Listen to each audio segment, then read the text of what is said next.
anafanya kama mjinga. Amen. Mtoto mchanga anafanya kitu kama mjinga, yani hajui kulala kwa matope ni makosa, hajui kula matope ni makosa, hajui kujinyambia ni makosa, hajui wala kukojoa kwenye kitanda ni makosa. Yeye hajaelewa chochote. Bwana asifiwe. Amen.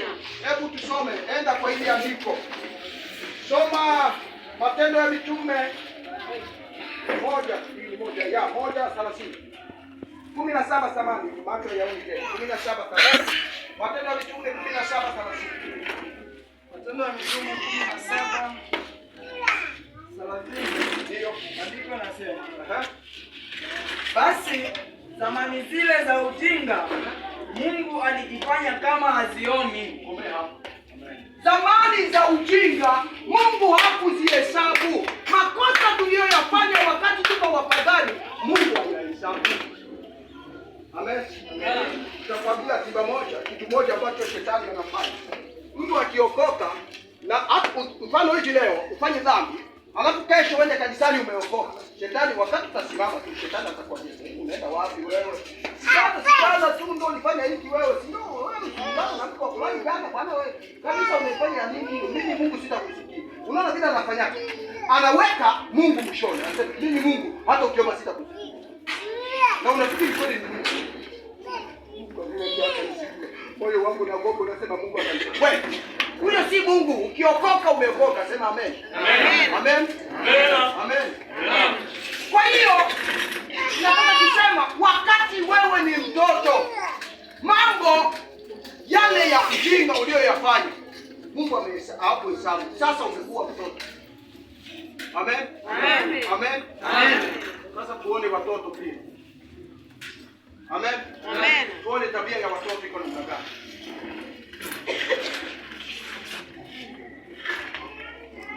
Tabia zao ni wao pia watoto hawajui kutofautisha Mungu na shetani. Watoto hawajui kutofautisha Mungu na shetani. Na ndio maana ninawashukuru sana kwa yule ambaye alileta ile hekima ya kuweka shetani na mapembe. Ati shetani anaga mapembe. Shetani hana pembe hata moja. Ni mzuri wa kushangaza na kutisha. Maana Mungu alichokichukua tu ni mwili. Lakini maumbile yake yote bila alivyomuumba alikaa vile vile. Lakini kwa hiyo hekima ikamweka mapembe, ikamweka makucha marefu, ikamweka sijui kwako kama dhabihu, ikamweka ukimuona tu waanze kusema wewe ni shetani. Wao watoto hawajui kutofautisha Mungu na shetani. Watu kanisani ambao wameokoka, watu ambao wana uvuguvugu hawajui kutofautisha shetani na Mungu. Hawajui hata kwa mavazi, hawajui kutofautisha. Hata kwa mikalio hawajui kutofautisha. Hata kutembea kwao hawajui kutofautisha. Hata kuabudu kwao hawajui kutofautisha. Wanatumesa. Wao wanakaa yuko tu. Ni hapo kanisani. Wale wa kwanza ambao tulisema wao wanaweza kuwa kanisani na wasio kanisani. Lakini hao wa pili wao kanisani. Lakini kwa kanisa ambao wao hawajui. Tulisema kwa maombi mlikuwa watu wangapi? 40. Kanisa ya watu. Hiyo ni kama tutoe tuweke 100. Sawa. Hivi ndio wapi? Nani wa Kristo? Lakini walienda wapi? Bwana tuonyesha.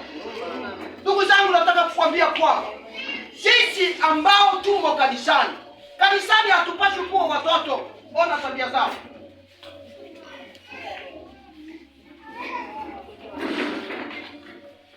Hawa hawanaga msimamo. Wanaongozwa sana na miili. Ama wanasema wanaongozwa sana na miamko. Ile miamko ya miili ndio hii ukiangalia ndio inaongoza dunia kwa sasa. Amen. Amen. Amen.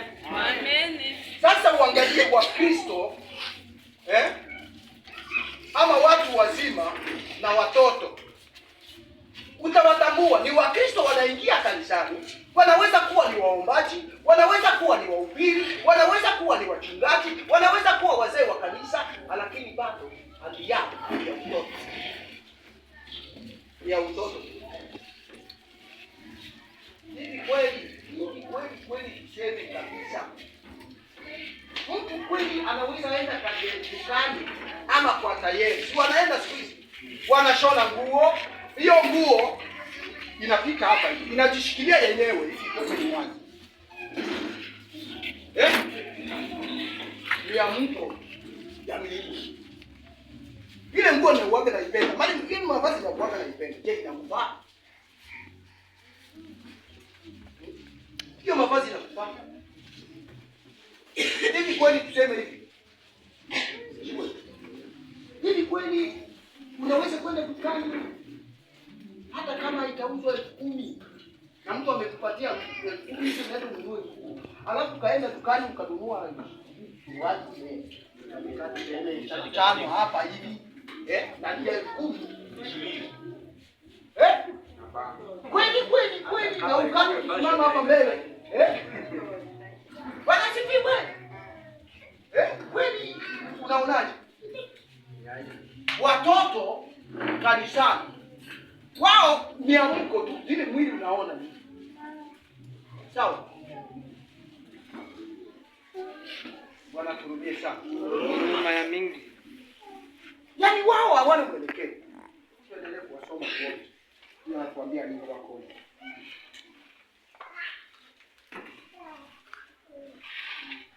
Wanasema kwamba hawa watu hushambuliwa sana na shetani. Ni watu wa uvuguvugu, hawana mwelekeo. Si moto, si baridi. Si moto, si baridi. Yaani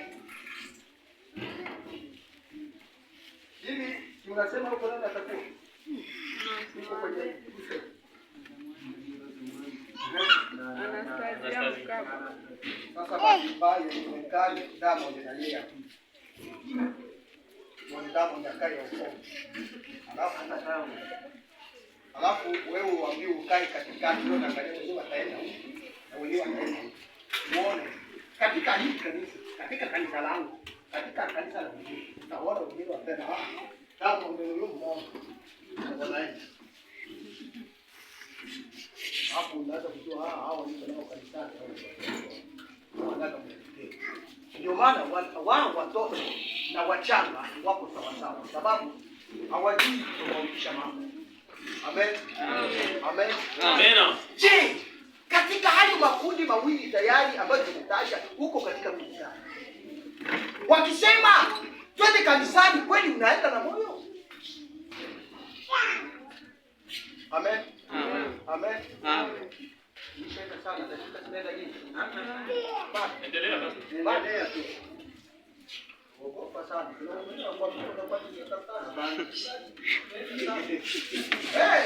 Ndio kwa kanisa la watoto. Kanisa la watoto. Wanakuambia hata bwana mchungaji umeenda sana, umeenda sana. Sisi tunaenda. Wengine mpaka nyuma huko wanakuambia kanisa la watoto. Wanakuambia muda.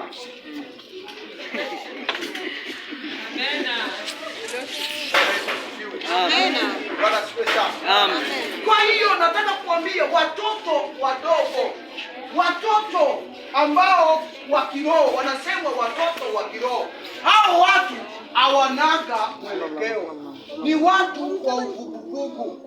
Wamo kanisani, wanakuja kuabudu, wanaweza kutoa sadaka, wanaweza kuhubiri, wanaweza kuomba, lakini wanakuambia maombi yao sio maombi marefu. Wakiomba wao wanajiombea tu, Bwana katika jina la Yesu Kristo. Ni kama watu wanaombea chakula. Nani ashaombea chakula? Mimi waga ninauliza maswali, sababu mimi ninakaa kama mwalimu. Amen. Amen. Amen. Amen. Na unielewe. Kwa nini maombezi watu wakiombea chakula, kwa nini maombi yanakaa kitu? Tuwai kula. Tuwai kula. Kama unaambia. Watu walikuwahi kukula. Hivi jina la Yesu waambie. Kuna wengine wanasema kwa jina jina la Yesu. Chukua dakika 5 uombe uone. Wengine watakuwa wanangoja uombe ndio wanaishi. Dala wanaishi hapa ndio tutakuwa leo. Sababu ya maombi marefu. Kwa hiyo watu ambao wanasemwa watoto kanisani, hata katika maombi wao hawaombi sana. Kwa ibada hawataki kukaa sana. Katika kila jambo, hata wakienda kwa yale, wao wanafika nyumba tena wanataka watoto wa kwanza. Makwaya hakuna hao watu. Wanafika nyuma tena yeye anataka kutoka wa kwanza. Sababu atakwambia, hata kwambia sababu nyingine. Mimi sikupata na maliza kazi, mama alikuwa ananipatia hii, mama alikuwa ananipatia sawa, naenda nyumbani. Wote nyuma uone kama anataka kwa mama kwenda nyumbani. Hao ni watoto kabisa. Bwana asifiwe. Bwana asifiwe sana. Kikundi cha tatu kinasemwa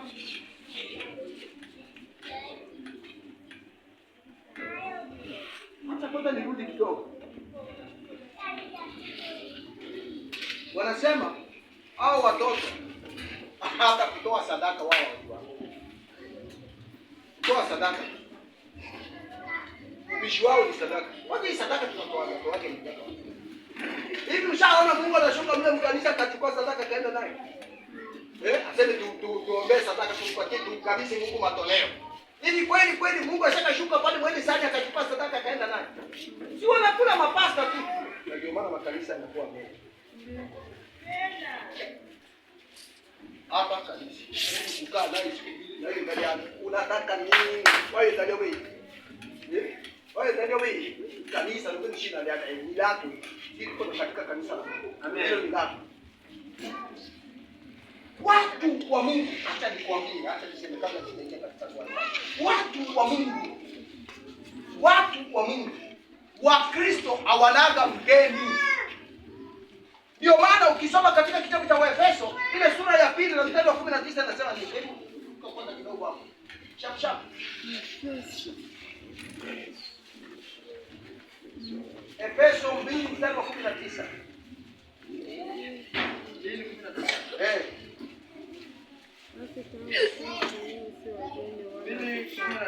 Inasema basi tangu sasa ninyi si wageni, mimi si mgeni tena, wala mpitaji, bali ninyi ni mwenyeji pamoja na watakatifu, ni mwenyeji pamoja na nyinyi, watu wa nyumbani mwake Mungu, watu wa nyumba ya Mungu. Amen. Amen.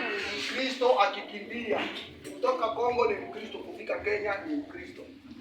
Askari akikimbia askari Kongo kufika Kenya si askari. Nani ushaona hivi? Rais akikimbia ni mkimbizi. Mkristo akikimbia ni Mkristo.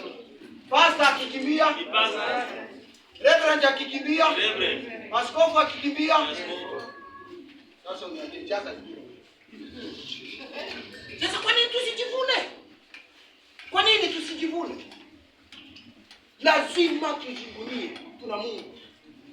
Na Mungu ndiye anatufanya kila mahali tuingie, hatuna wasiwasi. Na ndio maana wapagani, watu wa shetani wanaingia kila mahali wakidanganya. Sababu wamejua nikisema niko ni Mkristo wa kanisa fulani watanipokea. Na kumbuka wakati mmoja hapo kwetu Mkongo. Kijana wetu Jiste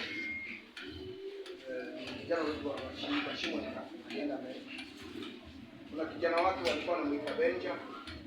Huyo kijana wake alikuwa kabisa katika watoto ambao hata nisiseme huko kwenye madhabahu. Alikuwa kabisa na tabia ambayo haikuwa nzuri. Akatoroka baba yake. Alipofika Londo akili kamwishia tena wapi? Ajui tena wapi? Pesa zilimwishia. Hana pesa, alikuwa anasema, alikuwa anafikiri pesa kwa nazo zitaweza kumfikisha mpaka Tanzania. Kufika Londo pesa zikaisha. Akauliza niende wapi? Akaanza kuuliza kanisa la pesa. Alipofika akasema mimi ni mtoto wa Pastor Olo. Wewe ni mtoto wa Pastor Olo, unaenda wapi? Mimi ninaenda Ninaenda Tanzania. Babako ndio amekutuma.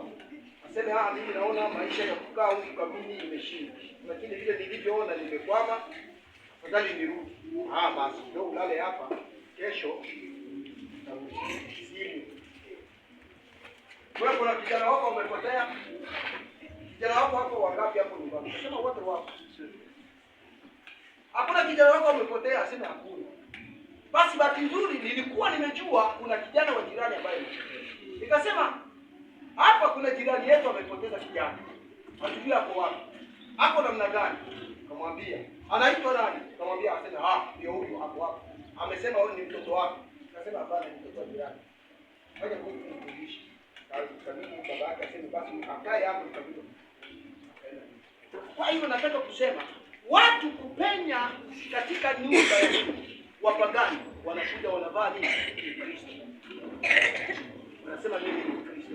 Na kumbe yeye si Kristo. Kwa hiyo nataka kukuambia katika hizi hali mbili tunaingia katika hali ya tatu ambayo ni kikundi cha tatu. Hebu soma kikundi cha tatu, wanasema na watu wazima kiroho. Watu wazima kiroho, watu ambao wameokoka, watu wa milki ya Mungu. Nataka sasa kuwajua. Amen. Amen. Wao hao watu hawanaga uvuguvugu. Hebu tusome kwa tafsiri. Kama Wafilipi 4:6 mpaka 7.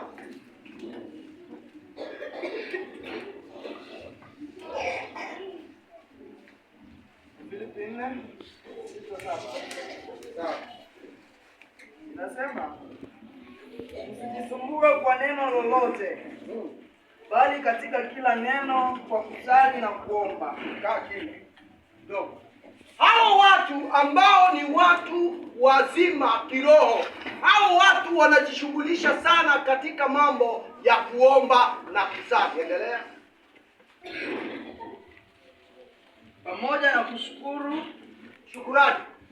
Niliona sadaka ya shukrani hapo. Ilikuwa? Ndio. Ilikuwa?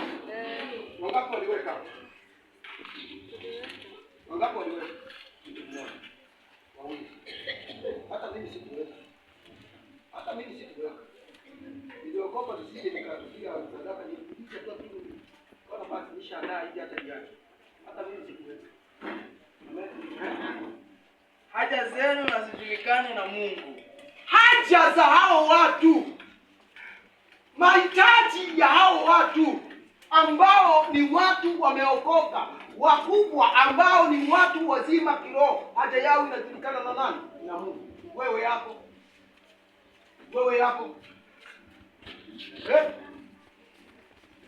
tuambiane. Hao watu ambao tunasema haja zao zinajulikana na Mungu. Sasa kama wewe ni wa kikundi cha kwanza, haja yako inajulikana na Mungu. Kikundi cha pili inajulikana na Mungu. Wale vile wanafanyaga. Nilienda kumaombi, wakaniombea. Kwanza kumuombaji mwenyewe nilivyomuona. Si kama muombaji, kwanza nilimuona mama fulani ndio kuja niombee mimi nikaanza kudharau, aliomba tu hata sikuwa na pesa. Hata kwanza angemaliza tu atende. Unaona? Wao wanataka waambiwe. Yeye kufika tu pale. Wewe unaitwa fulani. Basi. Huyu unataka.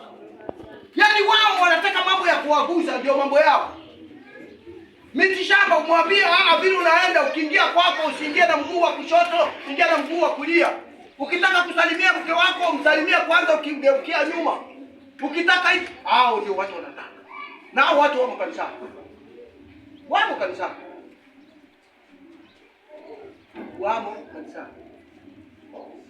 Kuna mjumbe mmoja sijui mtu wa Mungu anasema mtu wa Mungu anaenda siku kama Elisha kama nani. Kweli tuambiane kweli. Tuambiane. Kweli. Elisha kweli. Hivi mnavyoenda kwake, wao Elishaenda kwake. Kweli mnaona kuna mambo ya kiroho kweli. Tuambiane tuseme kwanza. Utaona mambo mengine unasema hapana.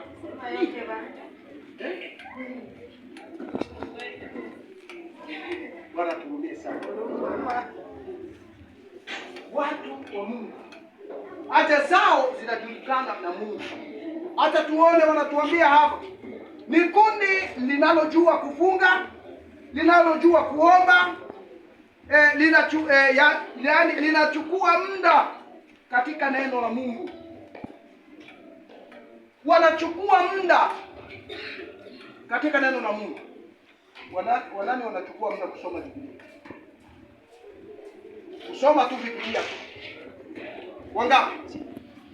Wangapi? Amen.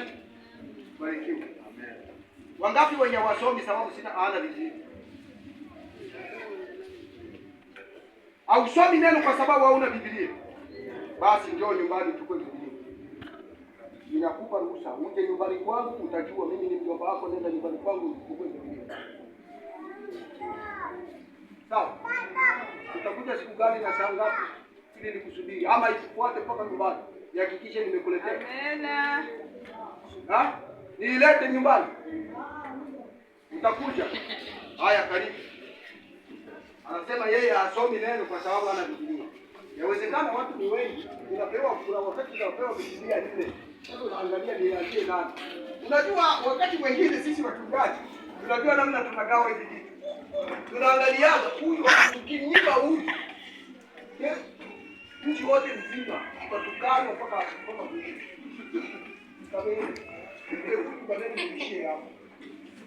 Kuna wengine tunakupatia sababu tunaona umekomaa. Amen. Ndio mambo haya mawili. Ukipewa, unapewa sababu unakomaa. Tunakupatia kwa sababu hujakomaa. Ili upate tumalize hii shida. Na mtu ambao haopewi, kuna mwingine tunakuima sababu umekomaa. Hata kama ukikosa hautakasirika. Amen. Amen. Amen. Ukiona mimi ndio wa kanisa, wamegawa wameniima. Hatukuime kwa sababu wewe ni mzee tunakufikia, hapana, unakomaa. Ni mtu unamheshimu. Amen. Amen. Amen. Hao watu wanasema nini tena? Hao watu yaani wanaachana na vitu vyote vya dunia na vitu vyote vya mapambo. Nguo zao wao hata iwe haina thamani sana kwake yeye ajali. Unaona?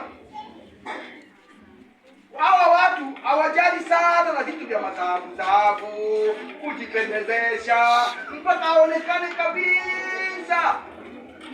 Wengine mpaka akiingia kujikwatua huko akitaka kwenda kanisani, mtaenda na mnasahau. Lakini hao watu nitambalaya nero. Ila chakula nero. Ile nguo iko wapi? Akivaa hiyo basi. Baba fulani mbona hii nguo iko hivi na mikuja sana. Kwanza muda unajua nitoka pale usiku. Na ile pasi yangu ama ile pasi kwa fulani niende hata nivaa hivi. Mradi niende kanisani. Amen. Amen. Ni wasilia. Hao watu wakisikia kuna mahali kuna ujumbe wa Mungu lazima wanaenda. Amen. Amen. Amen. Amen. Watu ambao wamekomaa ama wamekuwa kiroho. Hapa wanasema nini?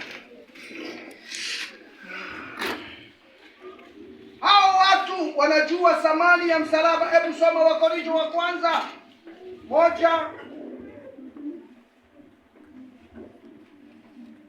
Wakorintho wa kwanza 1:18. 1:18 inasema, ndio, kwa sababu neno la msalaba kwao wanaopotea ni upuzi, bali kwetu sisi tunaookolewa ni nguvu ya Mungu. Amen. Neno kwao la msalaba, ujumbe wote wa msalaba kwao wasioamini ni upuzi. Kwao ni upuzi. Wengine mpaka saa hii wanatuambia haya ni mambo ya wazungu tu, walitaka watuvuruge tu. Mpaka hivi. Na ndio maana injili watu wengine wanaanza kwenda hivi. Mguu mbele mguu juu. Bwana turudie sana. Watu wa Mungu. Watu ambao wanajua nguvu ya msalaba. Watu ambao wameokoka. Je, wewe uko katika kikundi gani? Hebu soma Wafilipi 3:7.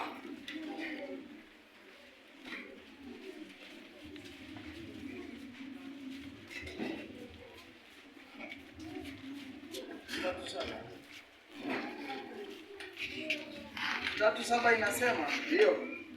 lakini mambo yale yaliyokuwa faida kwangu. Huyo ni Paulo anasema, yale mambo ambayo yalikuwa faida kwangu Naliyahesabu kuwa hasara kwa ajili ya niliyahesabu kuwa hasara katika Kristo. Amen. Wewe yako yenye ulihesabu hasara ni gani? Ni mengi. Ni mengi. Hesabu hasara kama ni mlevi, kama nina ngangana, kung'ang'ana. tekeza sana. Sana kupiga Mungu mchapa. Bwana tukulie sana. Paulo akasema nimeona yote. Ndugu zangu kuniambia kwamba ni baya, hata na mimi wakati nimekomaa, wakati wa ujana wangu, sababu mimi katika ujana wangu kabisa nimevuma 87 90 hapo ndipo kabisa ujana wangu. Kiangalie wakati tulikuwa tukivalia nguo zetu piga kitoko, unafunga mkaba, unavalia hapo. Alafu unachukua karatasi unaweka huko. Amena. Alafu ukitembea unatembea kama bosi. Wanakutumia sana. Kwa kweli hata niwape ushuhuda wangu. Katika maisha yangu mimi nilipitia katika mambo ya basi ninasema ulisitafuta hata na sisi. Nyinyi mnageuza tu jina. Sisi tulikuwa tunaita maashi. Lakini leo hivi unaiweka Freemason, unaona maashi ndio dhambi, Freemason ndio sawa. Mimi nilipitia katika hiyo hali. Mimi niliandika barua yangu mimi mwenyewe. Hiyo yote mamedai elimu na mimi nilipewa. Lakini shughuli za kushughulikia nikakwama. Nina watu tuliwatuma wakuje mpaka hapa hawaende Mbeya Tanzania. Kufika Mwanza ikaonekana wangeenda njia ya treni. Kuna mahali treni fulani kulikuwa maji haipishi. Watu wanapita na treni.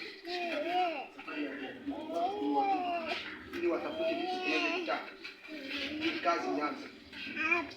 Lakini mwishoni nilifikia wapi? Acha niwaambie. Niseme ama nisiseme? Niseme.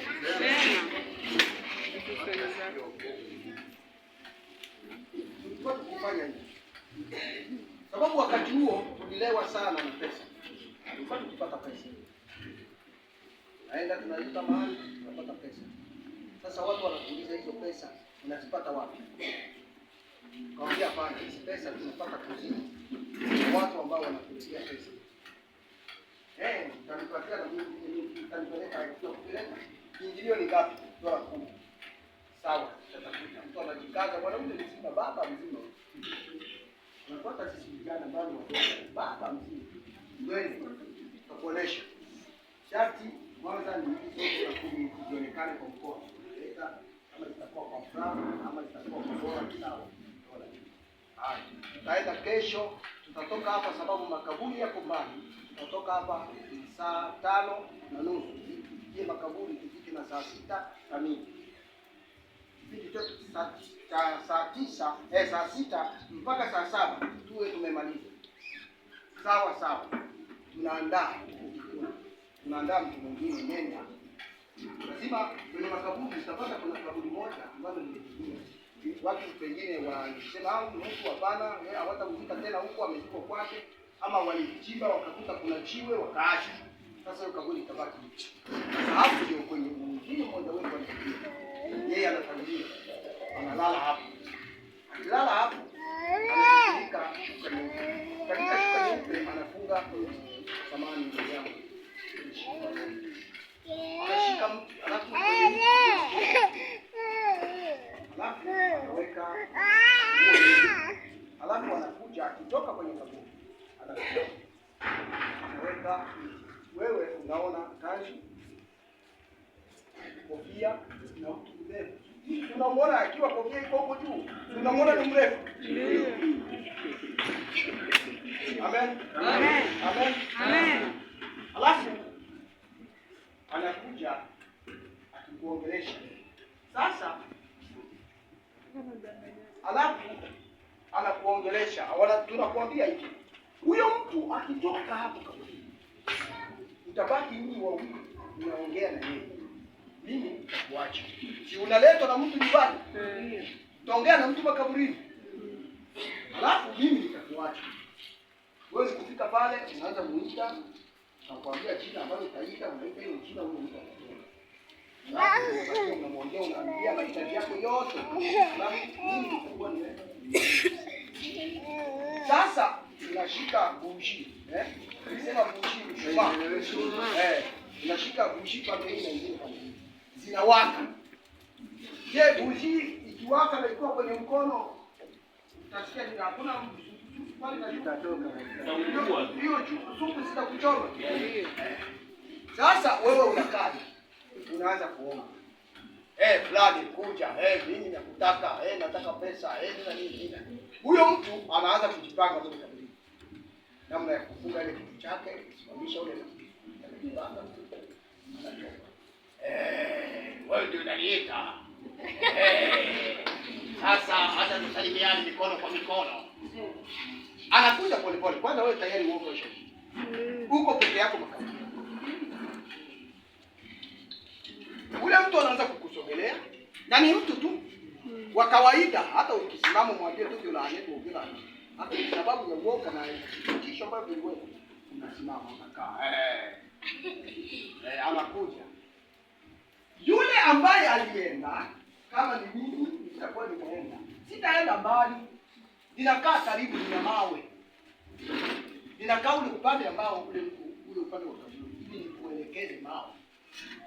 Nikiona unavumilia, ninaanza kukupiga nini mawe. Sasa yeye anaanza kusema usiogope vitisho, hiyo ni mawe tu inakupiga uone kama umekomaa. Sasa wewe unamsogelea kama ulivyo napigwa. Baba wangu hadi ngoja hapo. Inafanya nini? Inawaka. Huku inakuchoma. Unaambiwa ukiangusha mjini, usikae tena kuzungumza na yeye kingine. Mjini kisianguka, usikae utapata hasira. Na bushi na waka. Na huku kunakuja mtu anakutisha. Na mawe unapiga. Unafanya nini? Acha nikae. Jina la Bwana libarikiwe. Amen. Amen. Amen. Watu wa Mungu. Haya maisha nimeyapitia, lakini siku moja niko nyumbani kwangu na mke wangu na mtoto wangu. Mjumbe wa Mungu akaja akanambia nimetumwa na Mungu kwangu. Nikwambie kwamba Mungu anataka uwe mtumishi.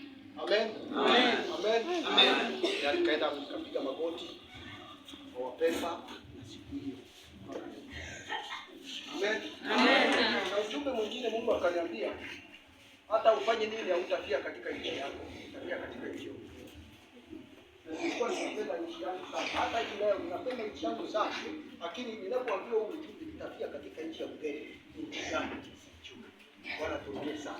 Kwa hiyo ndugu yangu nataka nikuambie watu wa Mungu, watu ambao ni watu wa kiroho, wako namna gani? Ni kundi linalofuata sheria za Mungu. Hao watu wanafuata sheria za Mungu. Linajua sana kutoa sadaka na zaka. Ukisema zaka mnaelewa? Mwalimu unaelewa? Huku tuulize. Unajua zaka? Unajua? Ni nini? Sema ya Mungu. Basi, asante sana, barikiwe. Jina la Bwana libarikiwe. Amen. Zaka. Yaani malimbuko sehemu ya 10. Unajua limbuko, watu wengine wanajua limbuko ni ya shamba tu. Watu wengine wanajua limbuko ni ya shamba. Wengine wanitajia limbuko lingine. Hata mifugo. Hata mifugo ile ya kwanza. Mavuno mifugo. Mifugo. Ile ya kwanza. Ya kwanza. Hiyo malimbuko. Unasikia huko? Hivi hakuna kitu kinasema Yesu Kristo ni limbuko. Hakuna kitabu kinasema hivi. lao waliolala ndio wa kwanza kufufuka. Kwa hiyo hata kwa watoto mtoto wangu wa kwanza lazima ninampeleka kanisani. Hatukukua tukiona hivi. Kata mtukuja kutuma na tukiona. Kata kutenda. Hivyo. Samueli hakutolewa. Limbuko. Mshahara. Ukipata kazi mshahara wako wa kwanza ni limbuko. Na ndio maana kanisa zetu ziko maskini kwa sababu hatukutoa. Amen. Amen. Watu waliookoka wanajua kutoa limbuko, wanajua kutoa sadaka. Twende tukimalizia. Hebu soma Efeso 4:15. Wengine angalie Petro wa kwanza 3:18 na wa mwisho angalie Ufunuo 2:7. Anza Efeso 4:15. Efeso 4:15 inasema, lakini tuishike kweli katika upendo na kukua hata tufikie yeye katika yote. Basi tukue katika upendo ili tukomaa tumfikie Mungu. Huo ndio ushauri wa watu ambao wamekomaa. Enyi watoto waliomo kanisani, kuweni. Hebu soma Petro 3 wa kwanza 3:18. Petro wa kwanza 3:18 inasema, kwa maana Kristo naye aliteswa mara moja kwa ajili ya dhambi. Uko hapo kweli? Petro wa kwanza 3:18. Ni hapo. Kwa maana Kristo naye aliteswa mara moja kwa ajili ya dhambi. Tunakubaliana. Hata nione pengine maandishi ya Kiswahili kaandika vibaya. Petro wa pili samani, wa pili 15:3:18. Wa pili. Petro wa pili 3:18. Ndio. Nasema, lakini kuweni katika neema. Kuweni katika neema. Watoto, kuweni katika neema. Na katika kumjua Bwana wetu na Mwokozi Yesu Kristo. Amen. Utukufu na yeye sasa na hata milele. Amen. Shangilia Mungu kwa makofi. Amen. Watoto, tokeni katika hali ya utoto. Ingieni katika hali ya watu wazima. Ili tukomae katika Kristo. Maana kwa Kristo kuna uzima wa milele. Amen. Amen. Amen. Hebu soma Ufunuo. Ufunuo 2:7 inasema, yeye aliye na sikio na asikie neno hili ambalo Roho ayaambia makanisa. Yeye ashindaye nitampa kula matunda ya mti wa uzima ulio katika bustani ya Mungu. Amen. Yeye ashindaye atakula matunda katika mti wa uzima. Na neno hilo likae kwenu na kwangu katika jina la Yesu.